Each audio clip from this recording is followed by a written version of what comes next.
Lord Shiva is powerful enough to give any benediction. So the demon could have asked something beneficial from him, but for his personal interest, he asked that anyone whose head would be touched by his hand would at once die. Lord Shiva could understand the motive of the demon, and he was very sorry that he had assured him whatever benedictions he liked.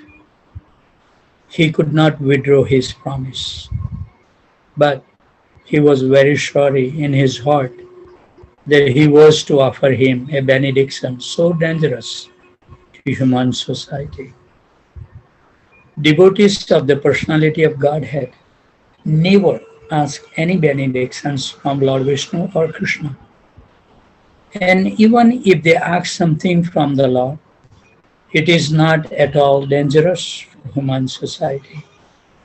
That is the difference between the demons and the devotees, or the worshipper of Lord Shiva and the worshippers of Lord Vishnu. So we read up to that point. Now we will continue. While Sukadev Goswami was narrating the history of Vrukasura, he addressed Maharaj Pariksit as Bharata, referring to the King Pariksit birth in a family of devotees. Maharaj Pariksit was saved by Lord Krishna while in his mother's womb. Later, he could have asked Lord Krishna to save him again from the curse of a Brahmana, but he did not do so. The demon, however, wanted to become immortal by killing everyone with the touch of his hand. Lord Shiva could understand this, but because he had promised, he gave him the benediction. The demon, however, being very sinful, immediately decided that he would use the benediction to kill Lord Shiva and take away Gauri Parvati for his personal enjoyment. He immediately decided to place his hand on the head of Lord Shiva. Thus, Lord Shiva was put into an awkward position because he was endangered by his own benedictions to a demon. This is an instance of a materialistic devotees misusing the power derived from the demigods. Without further deliberation, the demon, Rukrasur, approached Lord Shiva to place his hand on Lord Shiva's head. Lord Shiva was so afraid of him that his body trembled and he fled from the land to the sky and from the sky to the other planets until he reached the limits of the universe. Above the higher planetary systems, Lord Shiva fled from one place to another, but the demon Rukrasur continued to chase him. The predominating deities of other planets, such as Brahma, Indra, and Chandra, could not find any way to save Lord Shiva from the impending danger. Wherever Lord Shiva went, they remained silent. At last, Lord Shiva approached Lord Vishnu, who is situated within this universe on the planet known as Svetadip. Svetadip is the local Vaikuntha planet. Beyond the jurisdiction of the influence of the external energy, Lord Vishnu in his all-pervasive future remains everywhere.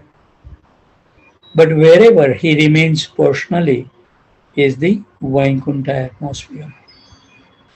In the Bhagavad Gita, it is stated that the Lord remains within the heart of all living entities. As such, the Lord remains within the heart of many low-born living entities.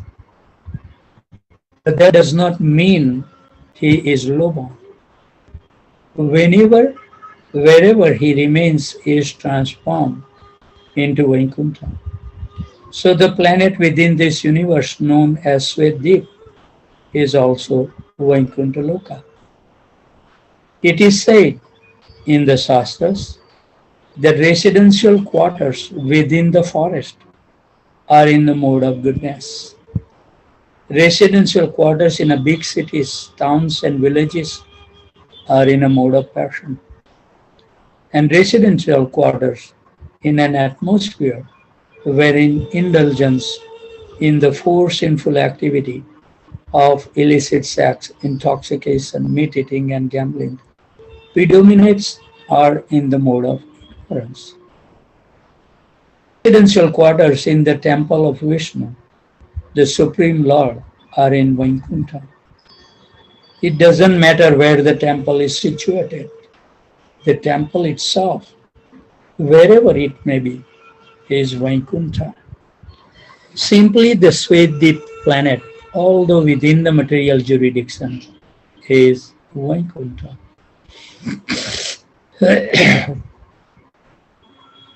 Lord Shiva finally entered Svetdeep Vaikuntha. In Svetdeep, there are great saintly persons who are completely freed from the envious nature of the material world and are beyond the jurisdictions of the four principles of material activities, namely religiosity, economic development, sense gratification, and liberation.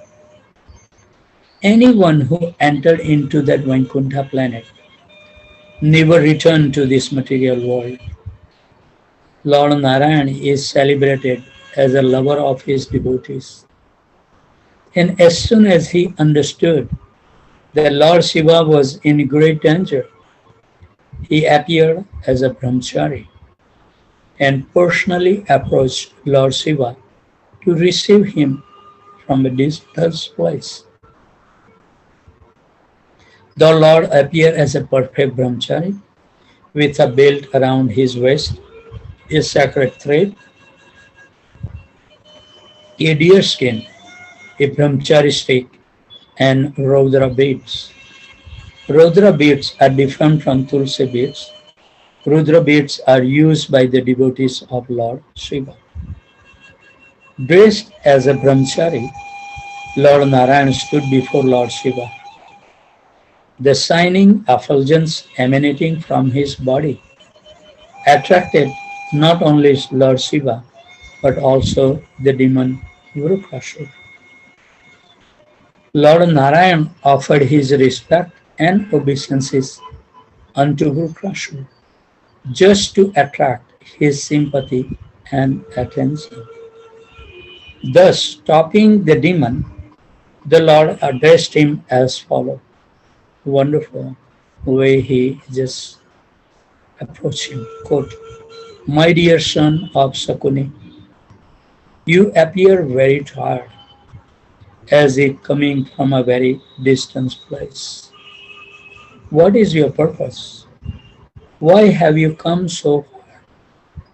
I see that you are fatigued, so I request you to take a little rest. You should not unnecessarily tire your body.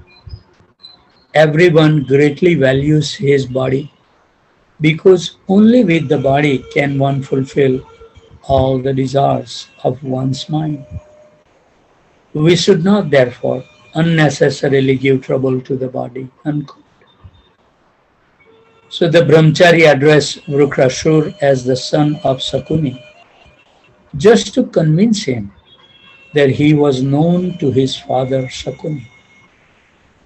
Vrukasura then took the brahmachari to be someone known to his family, and therefore the brahmachari's sympathetic words appealed to him. Before the demon could argue that he had no time to take rest, the Lord informed him about the importance of the body, and the demon was convinced. Any man especially a demon, take his body to be very important. Thus, Vrukasura became convinced about the importance of his body. Then, just to pacify the demon, the brahmachari told him, quote, "My dear Lord, if you think that you can disclose the mission for which you have taken the trouble to come here, maybe I shall be able to help you so that your purpose will be easily served." Unquote. Indirectly, the Lord informed him that because the Lord is the Supreme Brahman, he would certainly be able to adjust the awkward situation created by Lord Shiva. The demon was greatly pacified by the sweet words of Lord Narayan in the form of a brahmachari. And at last, he disclosed all that had happened in regard to the benedictions offered by Lord Shiva.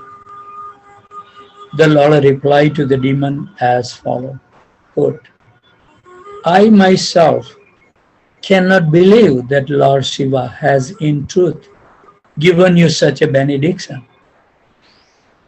As far as I know, Lord Shiva is not in a sane mental condition. When he had a quarrel with his father-in-law Daksh, he was cursed to become a pisach, ghost. Thus he has become the leader of the ghost and hobgo blameless. Therefore, I cannot put any faith in his words. But if you still have faith in the words of Lord Shiva, my dear king of demons, then why don't you make an experiment by putting your hand on your own head? If the benedictions prove false, then you can at once kill this liar, Lord Shiva, so that in the future he will not dare give out false benedictions." Unquote. In this way, by Lord Narayan's sweet words and by the expansions of his superior illusion, the demon became bewildered and he actually forgot the power of the Lord Shiva and his benediction. He was thus very easily persuaded to push his hand on his own head. And as soon as the demon did that, his head cracked as if struck by a thunderbolt, and he immediately died. The demigods from the heavens showered flowers on Lord Narayan, praising him with shout of all glories and all thanksgiving. And they offered their obeisances to the Lord. On the death of Vrukasura, all the denizens in the higher planetary system, namely the demigods, the Pitrus, the Gandharvas, and the inhabitants of Janaloka, shower flowers on the personality of Godhead. Thus, Lord Vishnu, in the form of a brahmachari, released Lord Shiva from the impending danger and saved the whole situation.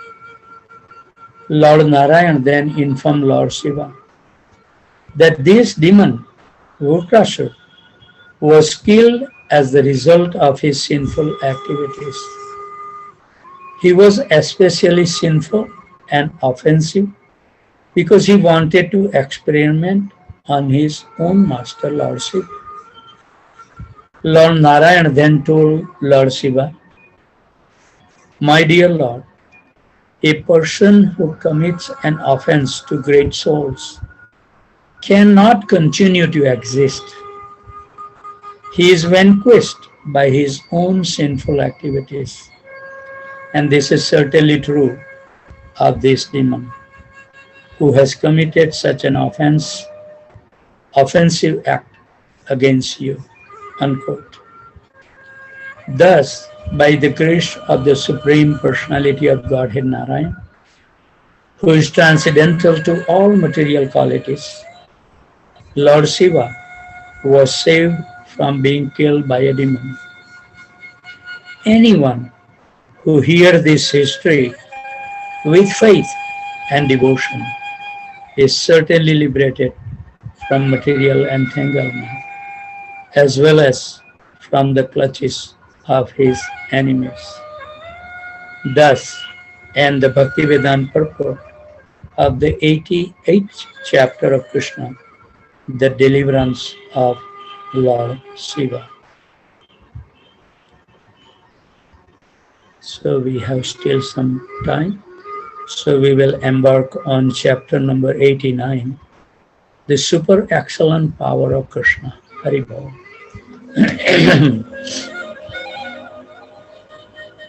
Long, long ago, there was an assembly of great sages on the bank of river Saraswati who performed a great sacrifice of the name Satra.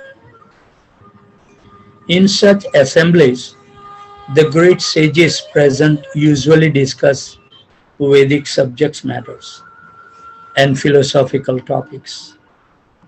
And in this particular meeting, the following question was raised.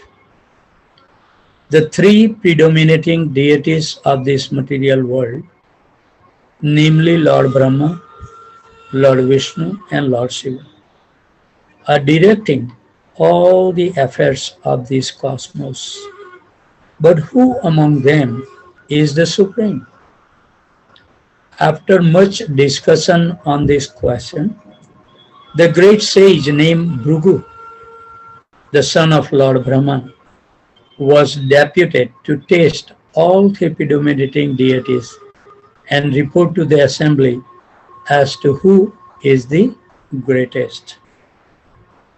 So being thus deputed, the great sage Bhrigu Muni first of all went to his father's residence in Brahmaloka. The three deities are the controllers of the three material qualities, namely the qualities of goodness, passion, and ignorance. The plan decided upon by the sages was for Bhrigu to test which one of the predominating deities possesses the quality of goodness in form. Therefore, when Bhrigu Muni reached his father Lord Brahma, because Bhrigu wanted to test whether Brahma had the quality of goodness, he purposely did not offer his respect to his father, either by offering obeisances or by offering prayers. It is the duty of a son or a disciple to offer respect and recite suitable prayers when he approaches his father or spiritual master. But Bhrigu Muni purposefully failed to offer respect just to see Lord Brahma's reaction to this negligence. Lord Brahma was very angry at his son's impudence, and he showed signs which definitely proved this to be so. He was even prepared to condemn Bhrigu by cursing him. But because Bhrigu was his son, Lord Brahma controlled his anger with his great intelligence. This means that although the quality of passion was prominent in Lord Brahma, he had the power to control it. Lord Brahma's anger and his controlling his anger I liken to fire and water. Water is produced from fire at the beginning of creation, but fire can be extinguished with water. Similarly, although Lord Brahma was very angry due to his quality of passion, he could still control his passion because Bhrigu Muni was his son. After tasting Lord Brahma, Bhrigu Muni went directly to Mount Kailash, where Lord Shiva resided. Bhrigu Muni happened to be Lord Shiva's brother.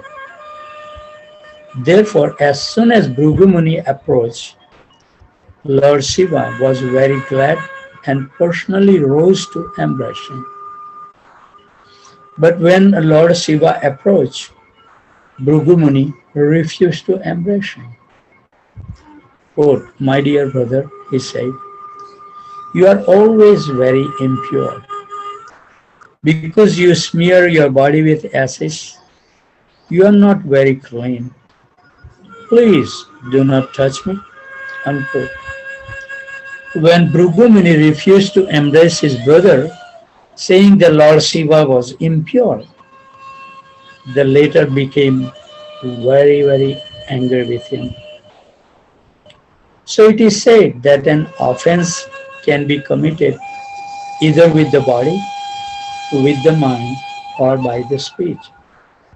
Bhrigu Muni's first offense committed toward Lord Brahma was an offense with the mind. His second offense committed toward Lord Shiva by insulting him, criticizing him for unclean habit, was an offense by speech. Because the quality of ignorance is prominent in Lord Shiva, when he heard Bhrigu's insult, his eyes immediately become red with anger. With uncontrollable rage, he took up his trident and prepared to kill Bhrigu Muni. At that time, Lord Shiva's wife Parvati was present.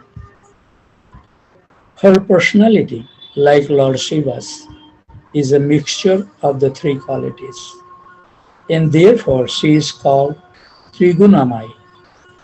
In this case, she saved the situation by evoking Lord Shiva's quality of goodness. She fell down at the feet of her husband, and with her sweet words, she talked him out of killing Bhrigu Muni. So, after being saved from the anger of Lord Shiva, Bhrigu Muni went directly to the planet Svetdip, where Lord Vishnu was lying on a bed of flowers in the company of his wife, the goddess of fortune, who was engaged in massaging his lotus feet. There, Bhrigu Muni purposely committed the greatest sin by offending Lord Vishnu by his bodily activity. So Brahma through the mind, Shiva through the words, and Vishnu through body. The first offense committed by Bhrigu Muni was mental. The second offense was vocal, and the third offense was corporal. These different offenses are progressively greater in degree. So the words is much worse than the mind, and the physical body uses the worse than using the vocal. In offense committed within the mind is a positive offense. The same offense committed verbally is comparatively more grave. And when committed by bodily action, it is superlative in offensiveness. So Bhrigu Muni committed the greatest offense by kicking the chest of the Lord in the presence of the goddess of fortune. Of course, Lord Vishnu is all merciful. He did not become angry at the activities of Bhrigu Muni. For Bhrigu Muni was a great Brahmana.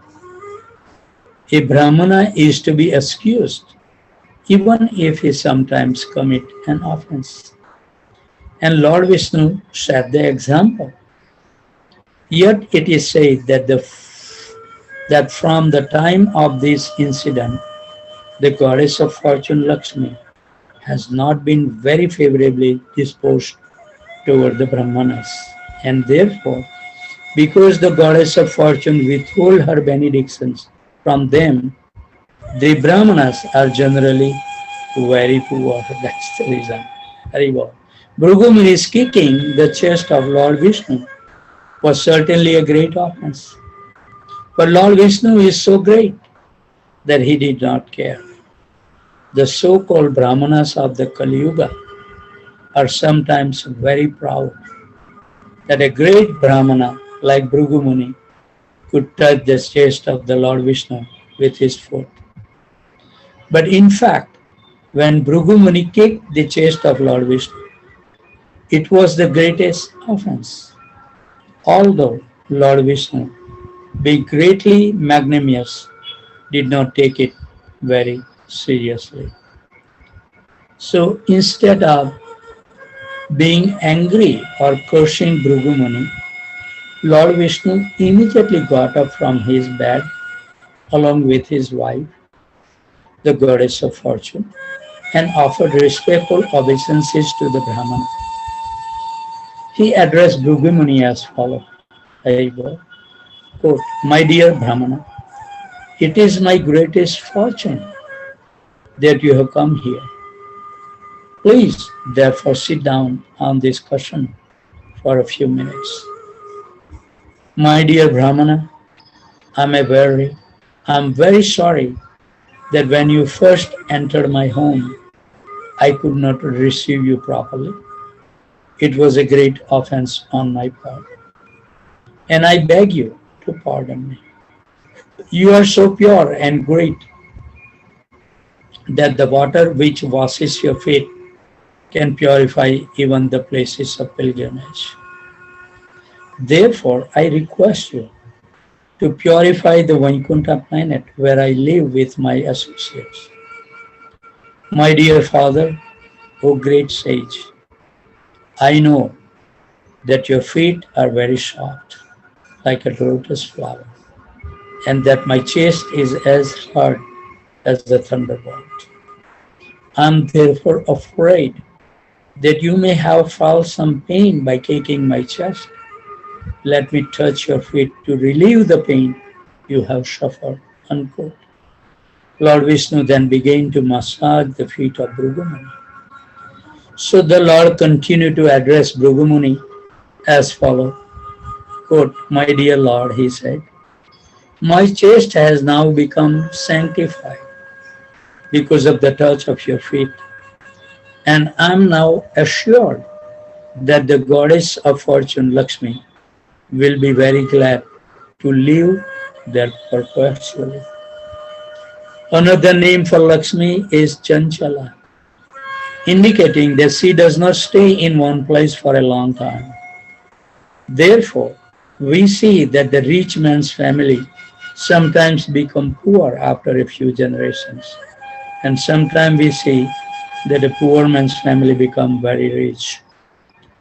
Lakshmi, the goddess of fortune, is Chanchal in this material world, whereas in the Vaikuntha planet, she eternally lives at the lotus feet of the Lord. Because Lakshmi is famous as Chanchal, Lord Narayan indicated that she might not have been living perpetually by his chest, but because his chest has been touched by the feet of Bhrigu Muni, it was now sanctified, and there was no chance that the goddess of fortune would live. Bhrigu Muni, however, could understand his position and that of the Lord, and he was struck with wonder at the behavior of the Supreme Personality of Godhead. Because of his gratitude, his voice choked up, and he was unable to reply to the words of the Lord. Tears glided down from his eyes, and he could not say anything. He simply stood silently before the Lord.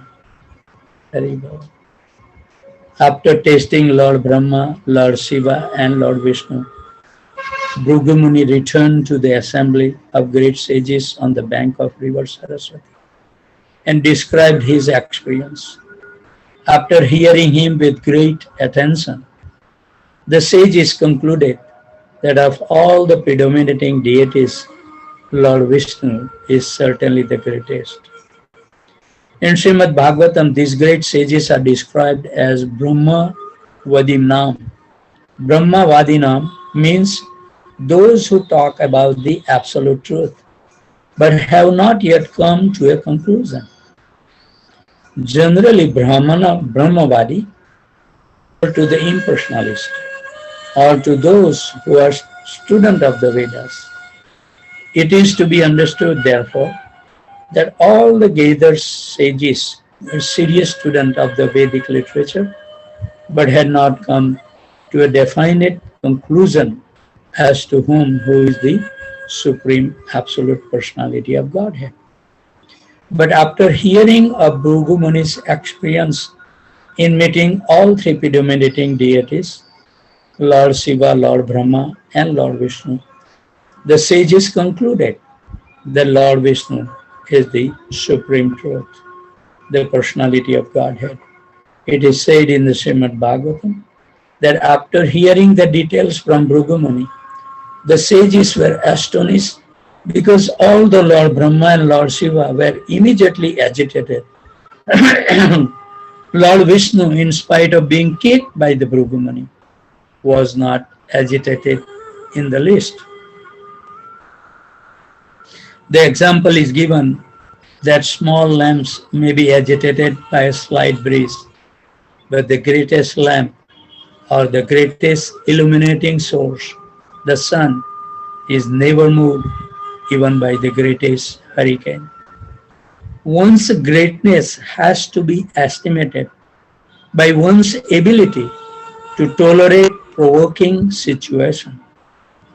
The sages gathered on the bank of the river Saraswati concluded that one who wants actual peace and freedom from all fear should take shelter of the lotus feet of Vishnu. Since Lord Brahma and Lord Shiva lost their peaceful attitude upon a slight provocation, how can they maintain the peace and tranquility of their devotees? As for Lord Vishnu, however, it is stated in the Bhagavad Gita that anyone who accepts Lord Vishnu or Krishna as the supreme friend attains the highest perfection of peaceful life. I think we are perfectly fine. So we will stop here. Let me take the screenshot so we can start from the same pages. 16 minutes more. And then add a 4-minute break. Hari Bol Prabhuji. Go ahead, Prabhu.